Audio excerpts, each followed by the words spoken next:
Call the meeting to order. Rhonda, will you call the roll call, please? Ms. Temple, Here. Ms. Williams, Here. Ms. Carson West, Dr. Redis, Here. Ms. McLean, Here. Ms. Wonkum, Here. and Mr. Still. Thank you.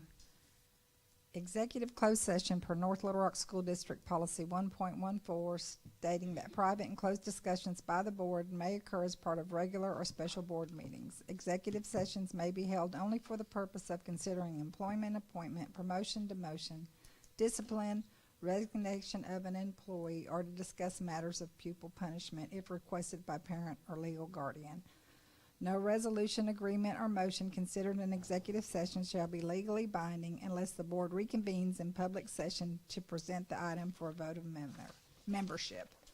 Furthermore, Arkansas Code Title 25, Chapter 19, Section 1062C1 states that the specific purpose of executive session shall be announced in public before going into executive session. So will you please join me in executive closed session to discuss the following matters: employment, appointment, promotion, demotion, discipline, and resignation of an employee.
Do we have any public comments tonight?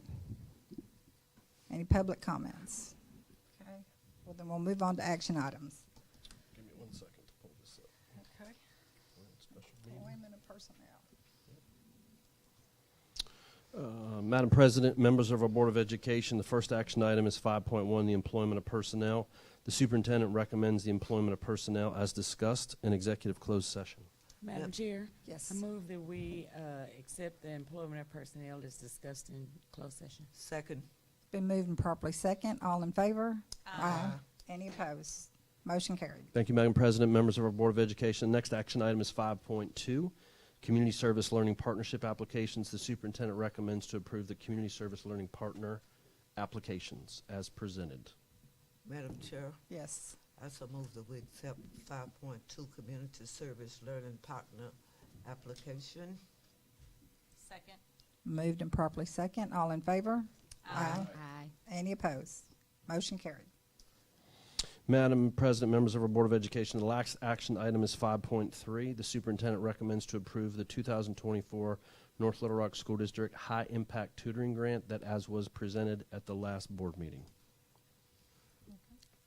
Madam Chair, President, It's on you. I move that we approve the high-impact tutoring grant that was presented to us at our meeting last month. Second. Okay. Moved and properly second. All in favor? Aye. Madam- Any opposed? Madam Chair, Wait a second. I Have so motion. move that we adjourn. Okay, a little fast. Motion carried. Okay. Move to adjourn into the board meeting, To the workshop. the workshop. Yeah, the workshop. Head to the first. Okay. Everybody's, let me go back one. Okay, yeah.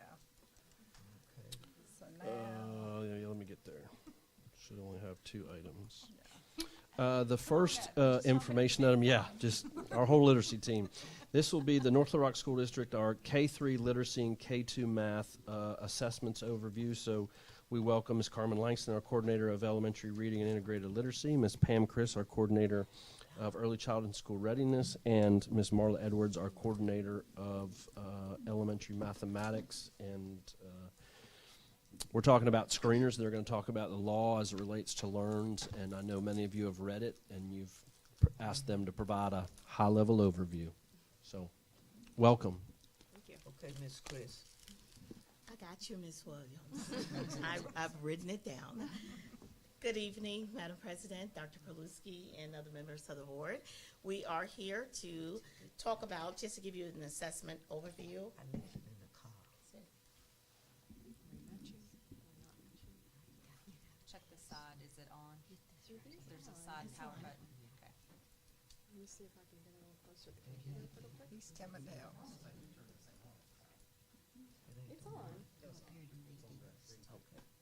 Ah, it's opposite. Ta-da! On is supposed to be up. Okay, to give you a, just a general overview of the K-3 screener and K-2 math. The goals of the presentation, again, is to provide an overview of the required assessments and the requirements of the law, and I won't go through and read everything, but it must be aligned with the science of reading and the reporting the reading levels, the same thing that we have done with the Act 940 letter, only this time with the Atlas interim, it will produce, the letters to go home with the parents. Grades 3rd through 10, they will have a Lexile level, and grades K2 would just say that if they're on level or not on level. The dyslexia screening and intervention rules is also a requirement, like it's always been.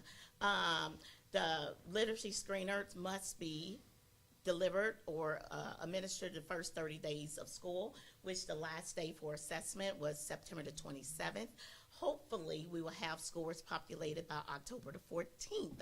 So we know we're going to be back here to give you all that data results also. I'm coming, Ms. Williams.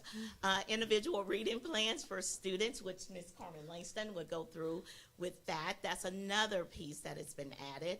Parent notification, I love this piece because it's very transparent. And now our parents will have an opportunity to get on a parent portal, at which our district is training parents now to get on the parents portal. I like this because now the accountability just doesn't lie with the teachers. Now the parents are also accountable, held accountable, because they could get on and see their students' scores, and then during parent-teacher conferences, that's some conversations that they could actually have with the teacher about what their child has scored on level, below level, in the Lexile level. With that, math plans, I know Marla Edwards is very excited about that. Now the third grade retention, we have all heard about that in 2025-26.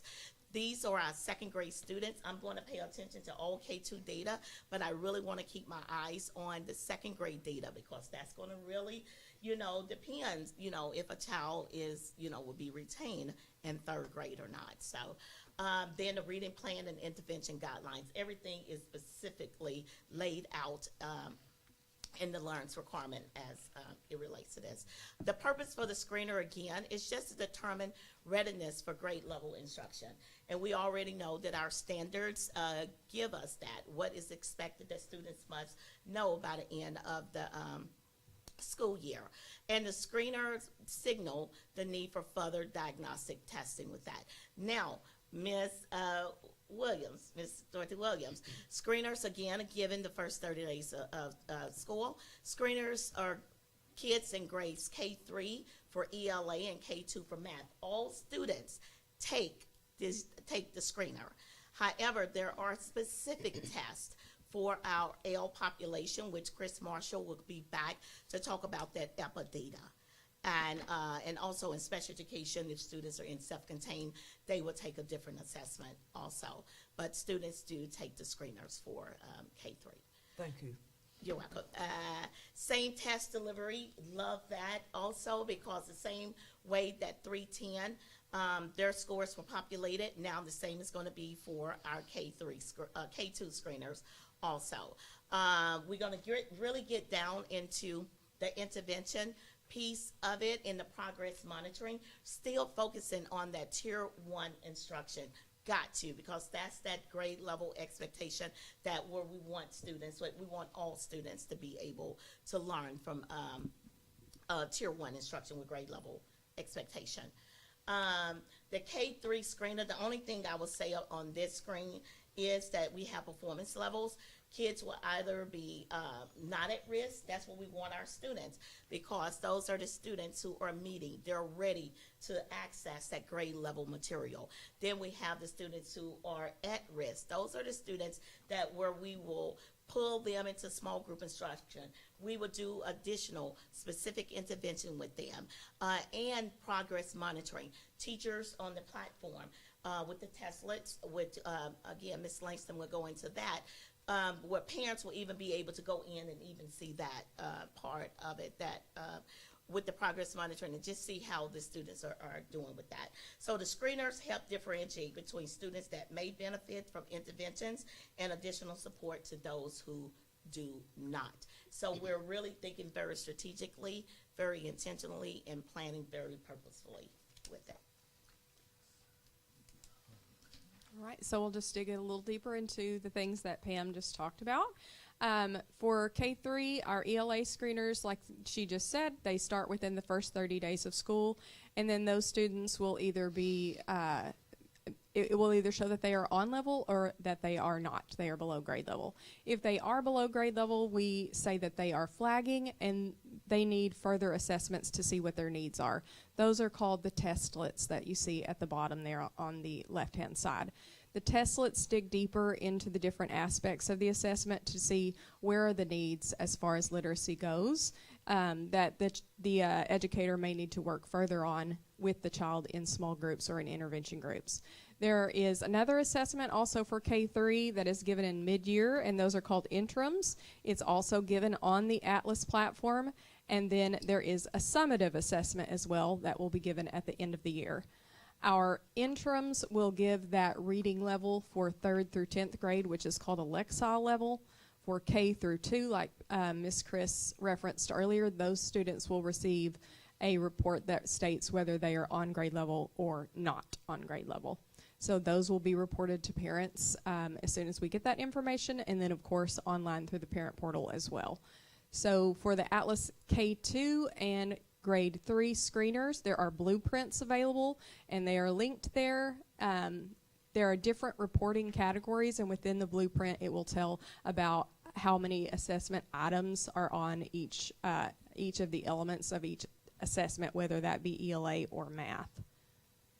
And then if a student is flagging and does need those further assessments called testlets, they may be placed on an individual reading plan. This will populate partially from the assessment itself, because the assessment shows us what types of things does the student still need to work on. And then there are also portions that the teacher will also complete, such as the student information, and then also what they will be working on in intervention, and then what is their progress as they are intervening throughout the school year, what kind of progress is being made. This is a template of what an individual reading plan may look like. You may also hear it referred to as an IRP. So if you hear IRP, that is just an individual reading plan. And like I said, it's not necessarily something that we will have to create. The test itself will start it up, and then the teacher will just enter some extra information. And then I'll turn it over to Ms. Edwards for math. Madam President, Dr. Paluski, members of the board, mine is going to be very easy because it is basically what literacy is doing, but for math.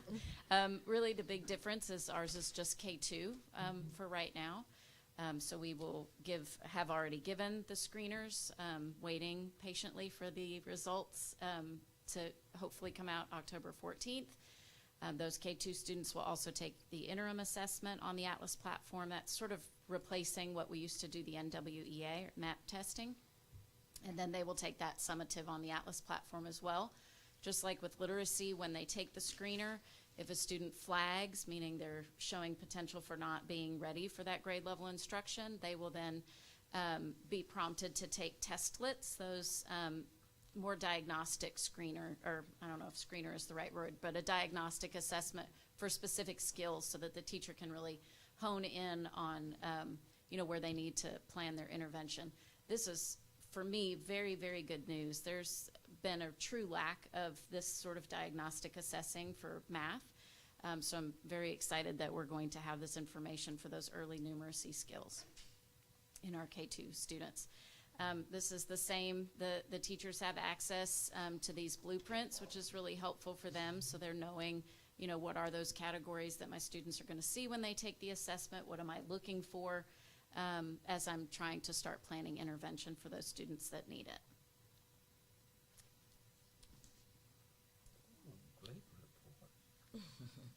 And just a summary of the screeners. What it does, it identifies students' risk in poor reading or math outcomes, and we actually want that. That's something we want to do, but then we also need to do something about it.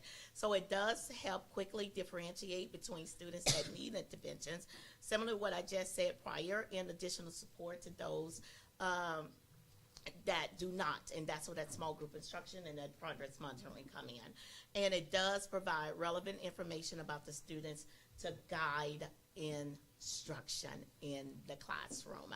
And again, I go back to Tier 1 and using our HQIM in the classroom, the curriculum. It does not diagnose for dyslexia. It's not a dyslexia screener. Does not identify a disability. You have to go through the RTI process and other different things for that. And it does not act as a substitute for formal evaluation as part of the eligibility process for special education placement. That's where Dr. Stoll and her team and the team at the school come in. So for district support, we have provided different elements of training, such as an overview of LEARN's requirements for our principals and our coaches, as well as for teachers. Our district test coordinators have all been trained as well with Dr. Reynolds, and we've had some school-based training regarding those screeners done by our school-based test coordinators. We've also put out district documents like our literacy screening and intervention plan. There's also one for math, and then different action memos to get the information that our staff needs so that they understand what is coming up and what are the requirements that they would have to meet. And then lastly, the letters to families so that they are aware of the parent portal that they will have access to so that they can see the different results of their students' screeners and interim assessments. And we are ready for questions. Dr. Redis, any questions? I don't have any questions. I'm just looking forward to, what you say, October 14th Yes, to get the results. as are we. Hopefully. Yes.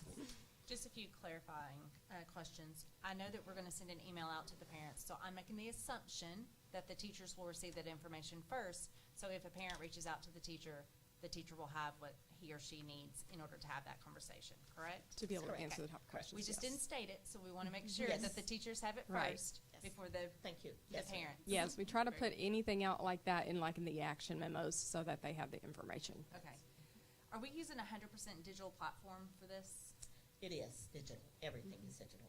Okay, so 100% digital. So when we have a screener or an identifier that says that they're in support or in need of support, what do those steps look like? What happens? Do we just reteach what we've already taught? Does that child get a pullout? Does that child get one-on-one intervention? Does that child get a book in their hand where a book can go home? What does that look like? It depends on the child and what the testlets show. So different students are going to need different levels of intervention. We say that all children have the right and access to small group, whether that be for intervention, grade level instruction, or for extension. So all of them have access to that. Some will need some more intensified, so they may get more days of the week spent in small group with the teacher. So many students may only see the teacher in small group on Tuesday, Thursday. Some may see them on Monday, Wednesday, Friday, or some may see them every day of the week. And then, of course, there are the pullouts, like you mentioned. Those are usually for our dyslexia students, but some schools also have parapros that do interventions as well. And there are different volunteers in many of our schools, like AR Reads. And then, of course, you all just approved the HIT grant, so many of our schools will receive that. So it's just according to what the assessment shows. And books are always a part of that once the students have mastered up to a vowel and we can start putting some words together. Books are always a part of that. So then how do we decipher if the child is ready to move on? Like, do we retest them? So if we're flagged and we spent one-on-one time, now how do we decide they're ready for phase 2? That's where the testlets in the progress monitoring will come in. Okay. Not only that, teachers should also, in their classroom, what I call at the end of the lesson, start giving exit tickets, giving some type of other formative assessment, saying, making their small groups fluid. You know what? I'm going around the classroom. You didn't get that. You got that. So I'm going to need to see you 3 at my table today. So once they get that, that's what we're working towards, that grade level standard. And once they move up, with that, it will just show you, especially if the testlet will drive you to exactly what the students are needing. Okay, very good. Thank you. Great report. I was going to ask too about, if it was 100% digital, what did that look like as far as making sure that each child is on a particular level? But you've answered that already. And so, anxious to see the results in the test, and I'm excited about the progress that, the younger ones are now gonna, they're making now and gonna filter through the elementary schools and what that's looking like. So thank you. Now, there were some hiccups, especially in kindergarten. Can you imagine giving a kindergarten that Chromebook? And, this was all over the state. I've heard people say kindergarten, when you're asking them to talk into the mic, they're like, I can't tell you. Then, no, talk a little louder. What? So it was all over. So this year, we will actually have to fix those hiccups. But some students have never even held a Chromebook in their hand. So now that they're in school, we're moving along with that. Yeah. That's where the power of, Marla, that's where the power of the small group comes in, because a student may flag and then you get them to your table and you realize they really do know, and so the teacher can make that adjustment. So it's just according to getting that student in front of you and being able to see what they truly can do without the computer. And we should always be using multiple data points. This is Right. one So test, true. one day. I mean, you know, Good and point. just like you were talking about with the little ones, if they were having a bad day, they may flag, but you realize as the teacher very quickly that they don't need that same level of support. And the state has been very responsive to what Ms. Very Chris was saying about just sort of the hiccups. You know, with any new system, there are going to be those. Nice that we got it done early, but they've been very responsive, asking for feedback from teachers and districts. So I think we expect, by the time we get to interims, it'll feel a lot better. And when we get to these testlets. Ms. Williams? Math person, I remember you from last year Yes, ma'am. because you had those high scores. And you literacy, you're doing great. And Ms. Kate, you've performed a miracle with the early childhood people. You have.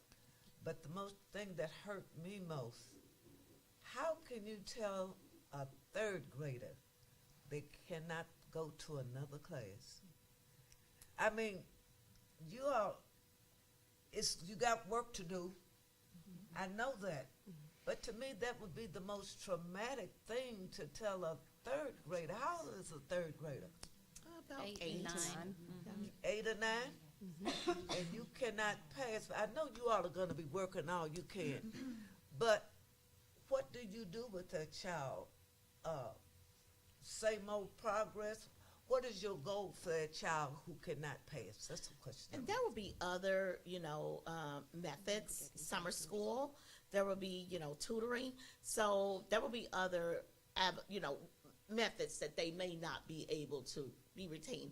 But I don't like to think about the retention as much as I'd like to think about the prevention, if that makes sense. So I'm going to try to prevent. So you're saying they can go to summer school maybe? Once they bring all of that out, yes, ma'am. Because if you think about it, there's no room in the district to hold. I mean, so yes. That makes me feel better. Yeah. You know what I'm saying? Yes. That there is an option for them if they are not at this time. You have the readiness. Yes. But This has been done in other states, and they did not have to build additional buildings for third grade. So there are some mitigating factors to make it to where just because you didn't necessarily pass this test doesn't necessarily mean you're going to be held back. There are some other mitigating factors.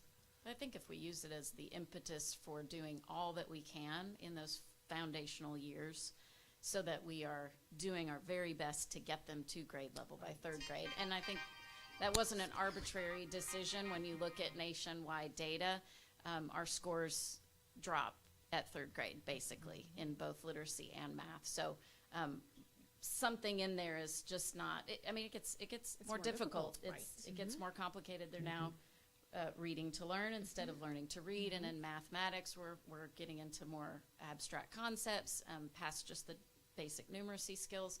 So I like to just think about it as, first of all, it's not going to just be us, right? This is going to be a statewide thing. And so I'm not scared of it. I just think it's a good reason for us to focus on those foundational future skills. plans. Okay, Yes, thank ma'am. you. I saw the individual reading plan, and I was thinking, well, we have IEPs. I bet this is going to be an IRP, and then Yeah, it is. exactly what That's you right. said. It's going to be an IRP, but I didn't hear there's going to be an IMP for math. Is there going to be that also? In a way, yes, but it is not for the K2. So for 3-8, there is, if a student is considered below grade level based on the Atlas assessment, not a screener, but their summative assessment they took last year, then they are required by the LEARNS Act to receive intervention in a small group setting 3 days a week. And then there is, a way to progress monitor that. Math is just sort of a step behind. So that isn't all nicely packaged in the Atlas platform yet. We actually just received last night the template that they want us to use to document who's receiving intervention, what skills are they working on and how to progress monitor. It's still just a handwritten document for now. So this plan is that it will become a part of the system, just like literacy, but they're kind of taking it one step at a time. So this is just now kind of rolling out. Yes. On the IRP, is this Atlas system going to create that, or is the teacher typing in things there?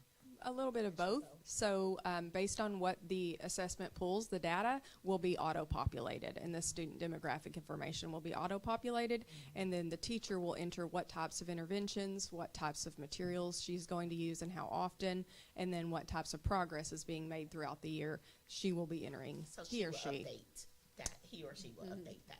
Okay, thank you. I can see y'all are excited about this, so that makes me excited too. Makes it nice and organized. Yeah.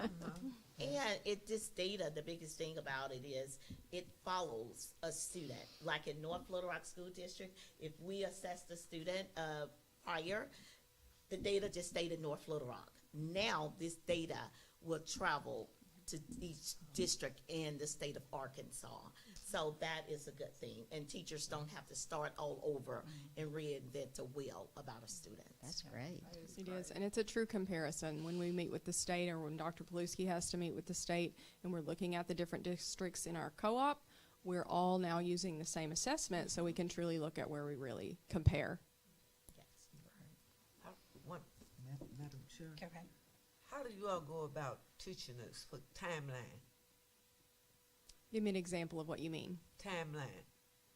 The For timeline of instance, teaching the it's like teachers a how to do it? core, you know, like you say, elementary.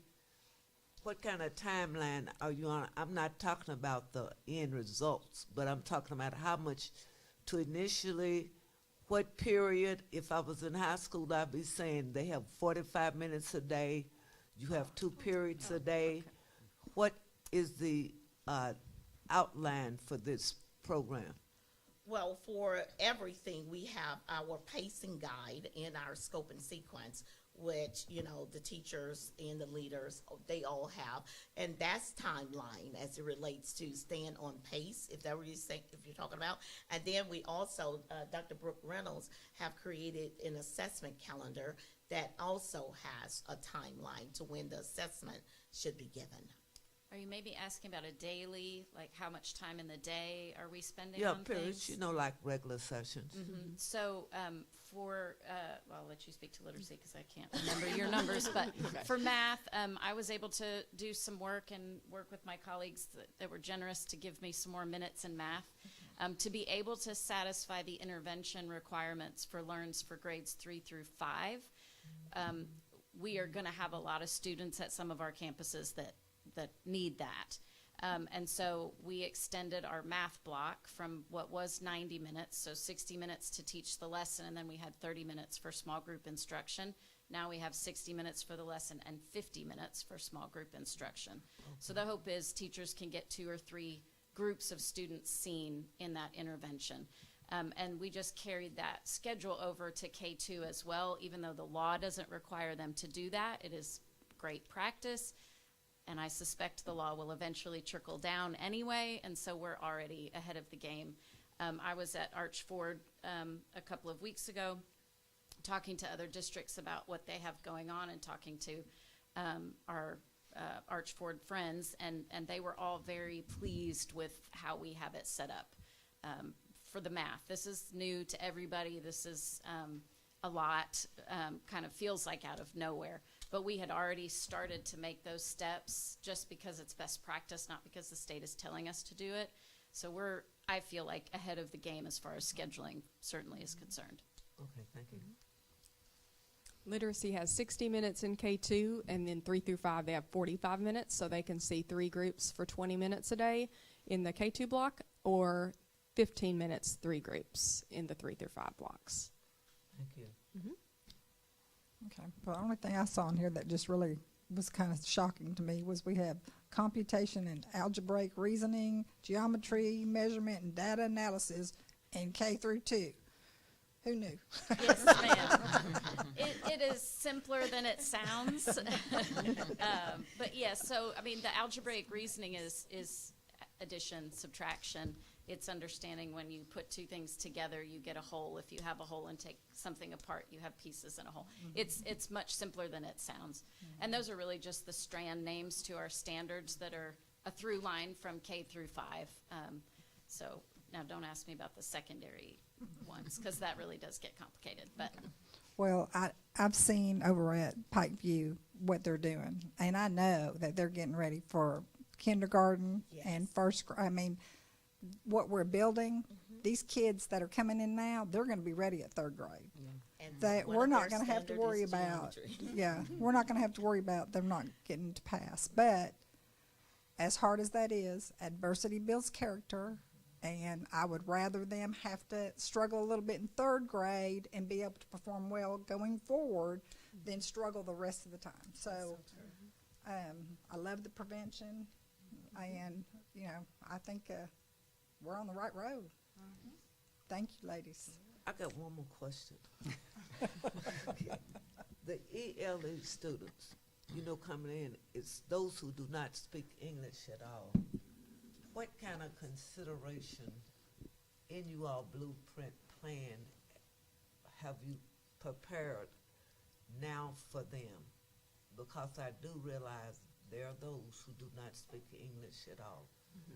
Will they be taking the test in Spanish? Well, unfortunately, Arkansas is not a bilingual state, but I have been walking at Ridge Road with Chris Marshall. We have some excellent ESOL teachers. I mean, the strategies that they're giving their students. So everything is in English that that we have to give them, but it's broken down, that scaffold that they are using to PSYOP strategies that teachers are using in the classroom, where students are able to, you know, access the language. Oh, there you are. Hello. I just wanted to pop in and give a clarifying question. The state, after the screener started going, the state realized those level 1 ESL students were not equipped to do that. So they said they put a pause on that. Now they will all have to take the summative no matter what, but they will not have to take the interim unless they're ready. And that's based on their level. But they will have to take the summative no matter what. So that was kind of breaking news. Sorry, and I'll get back to Thank you so much. Thank you. Thank you. Things are changing daily. By the moment. Yes. Thank you. Thank you, ladies. Thank you.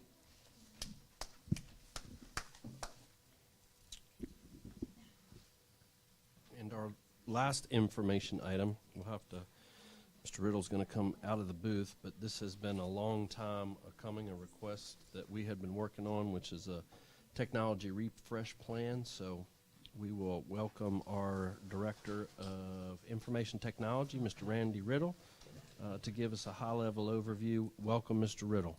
Hello, good evening, President, Board members, Dr. P. How are y'all? Good. How about yourself? Doing all right for Thursday.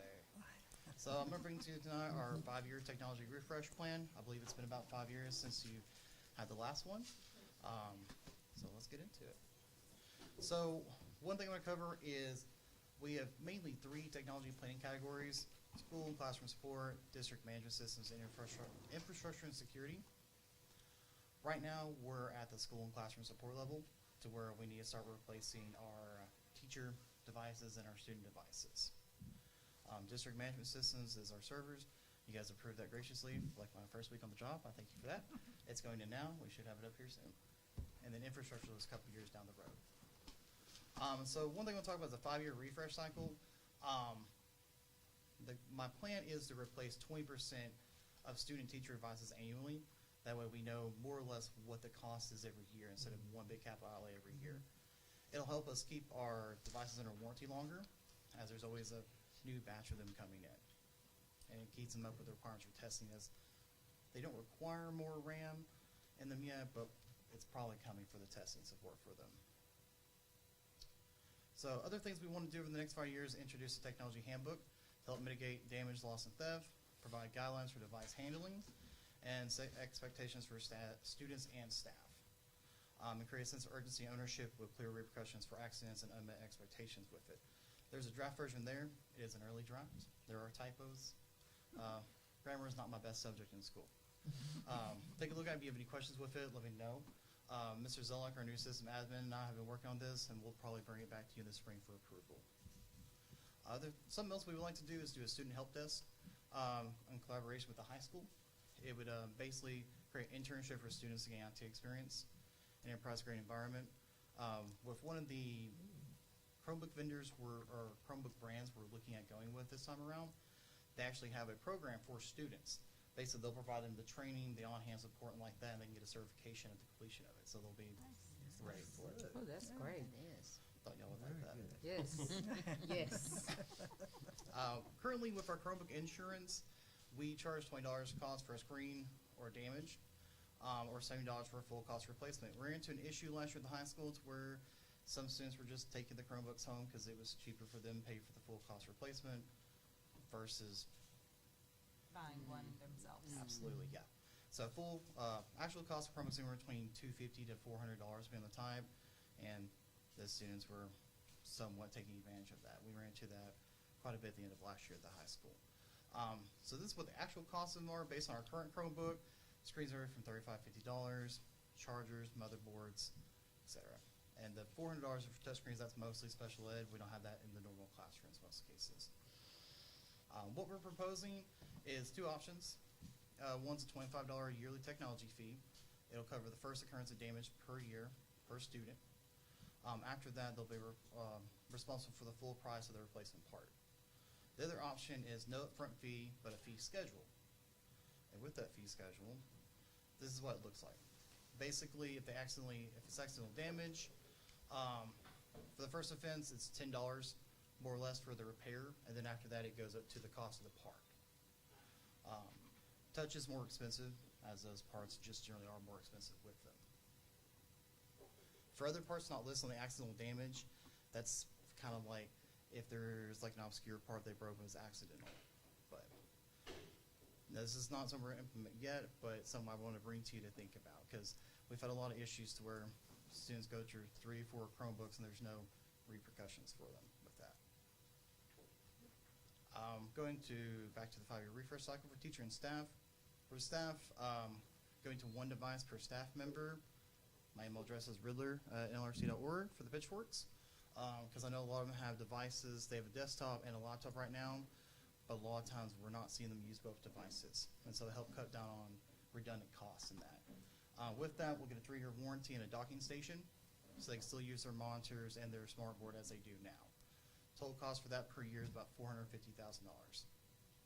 Now, these are just budgetary numbers. Normally those numbers typically get lower when we go for an actual procurement quote, but I wanted to give you the higher end so the shock is a little less when those numbers come in.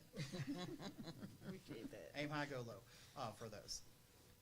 For the student device refresh plan, if we stick with 1-to-1, it's about 1,500 Chromebooks per year. With 4 years of accidental damage protection, that covers 1 incident per year or up to the cost of the Chromebook. That can be 3 or 4 depending on the part. That's about $700,000 per year. For the yearly refresh cost, it's about $1.1 million per year. There is also one other option we had, and some of the librarians at the high school brought to me, and we're calling the Empowering Scholars Plan. So it's an annual Chromebook device upgrade for the freshmen at the high school.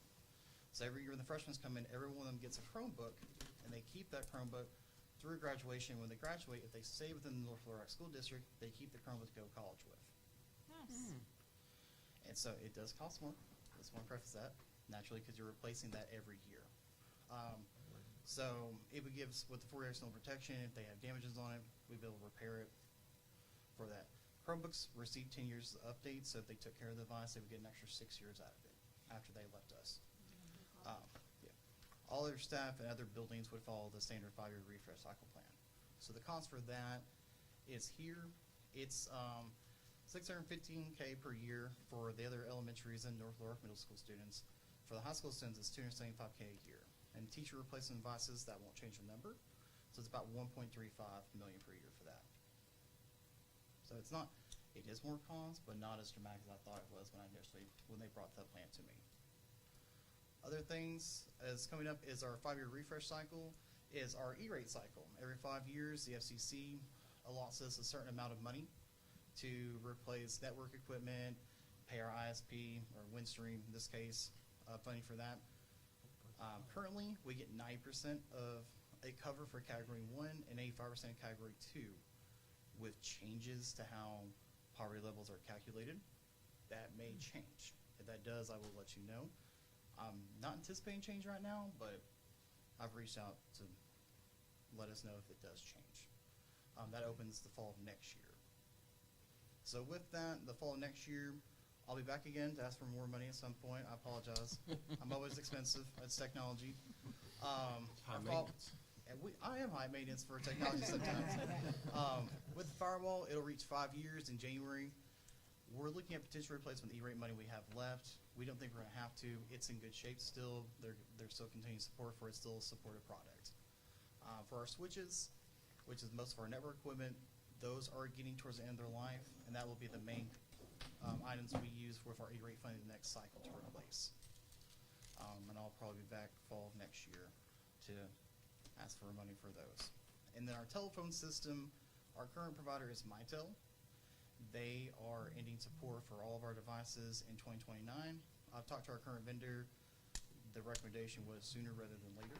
So I would think by fall of 27, we need to have an action in place for the replacement of those telephones, which we've already started looking at different vendors and stuff for that to get procurement quotes to know budgetary-wise what we're looking at for that, because it'd be replacing every headset and all the back-end support equipment we use for that. Unfortunately, they are not E-rate fundable. Why the Federal Communications Commission doesn't cover telephones, I don't know. But that's the fact of life for it right now. Any questions? And I'm sure you have some.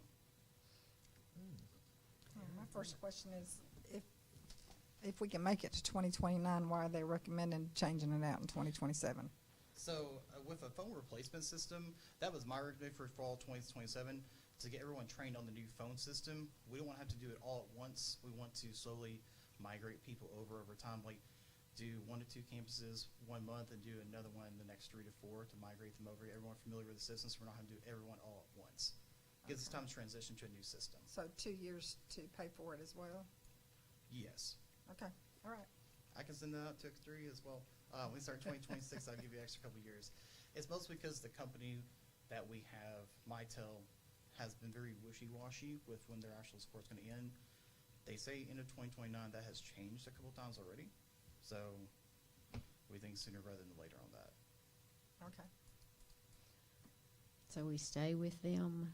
No, ma'am. We're switched to someone else? We'll be looking at a different phone provider for the hardware portion of it. Any other questions? Thank you. Very good report. No, I was just gonna say too that I think that the insurance plan for the students, I think that is something that is, of course, well past due by now. And I really like that component. And I just, with some of my niece and my nephew in another school district, they have had that for a while. So I Do they pay a yearly technology fee? Or they pay for the year. Okay. They pay for the year, and they pay it before they are issued equipment. And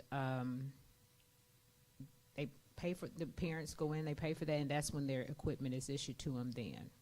And so far, you know, one is a senior, one is in the 11th grade. They haven't torn up anything yet or dropped it or whatever the case may be. So it works out pretty good, I do believe. That's one thing we're hoping to accomplish is help provide them some ownership for it. Yes, I like that. Yeah, major expense.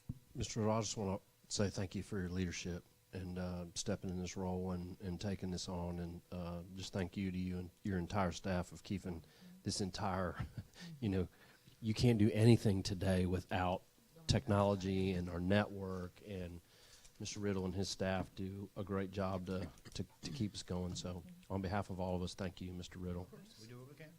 And board Thank you. meetings, and Mr. Jim is back there Yeah. filling in as Miss on the other Maggie. side. And Miss Maggie, that's right, that's right. Yes. So Thank most you. likely I will be back next spring with the actual numbers for the Chromebooks and teacher device replates for y'all. So. Okay. It looks like a very good plan. Thank you. Okay. That's it. Well, that's it. Have a good night. Only 23 minutes after